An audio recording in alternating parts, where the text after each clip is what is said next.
Do you often find yourself talking or writing using short, crass sentences? Well, have no fear. Through the use of right and left branching modifiers, you can expand your nucleus of a short sentence into descriptive and exuberant sentences of your own. Confused? Well, so are we, but we're going to do our best to help you through this. Each sentence needs a subject and verb to form a main idea. This main idea will become the nucleus of your long sentence. Red-faced with sweaty palms, I waited, staring through the window and counting the seconds until I could enter silently. This example, I waited, acts as an intransitive nucleus of a complex sentence. The use of the intransitive brings the example into focus.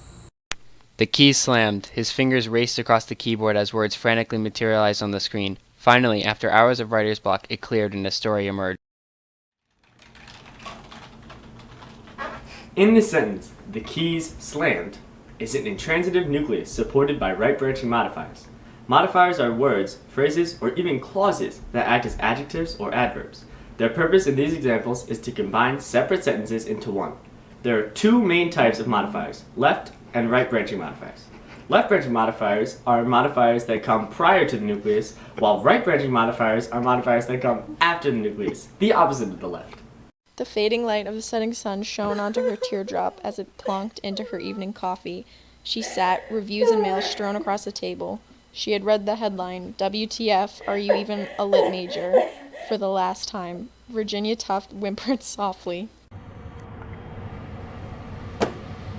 She sat acts as the nucleus of this sentence, while the ending sentence, Virginia Tuft whimpered softly, well, that acts as the transitive to emphasize the effect of the sentence.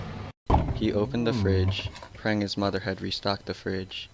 But at last, she had done. In this sentence, he opened the fridge is a transitive nucleus. It is followed by right-branching modifiers. Transitive verbs are action verbs that have an object to receive the action. So in this example, opened is the verb and the fridge is the object receiving the action. The trampoline shook, trembling beneath the feet of its master, embracing each impact with bliss, elated to serve its purpose. For this example, the trampoline shook acts as the intransitive nucleus. Unlike with transitive verbs, intransitive verbs do not need an object to receive the action. She sat staring at the calm and fair blue sky, relaxed and serene. For this sentence, she sat acts as the nucleus in an intransitive verb. It is an intransitive because there is not an object receiving the action. It is also an example of a right-branching modifier in a sentence. Ticking, seconds gone by on the clock. He waited patiently. This example is intransitive as well, despite there being an adjective as part of the nucleus. However, in this case, there are left-branching modifiers.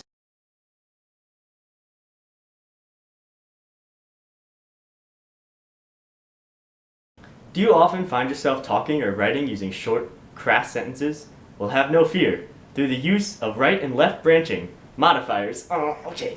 Do you keep it up? Do you often find yourself talking or writing using short, crass sentences? Well, have no fear. Through the use of right and left Do you often find yourself talking or writing using short, crass sentences? Well, have no fear. Through the use of right and left branching modifiers, you can expand your nucleus of a short sentence into descriptive and exuberant sentences of your own. Ow, she bit my hand!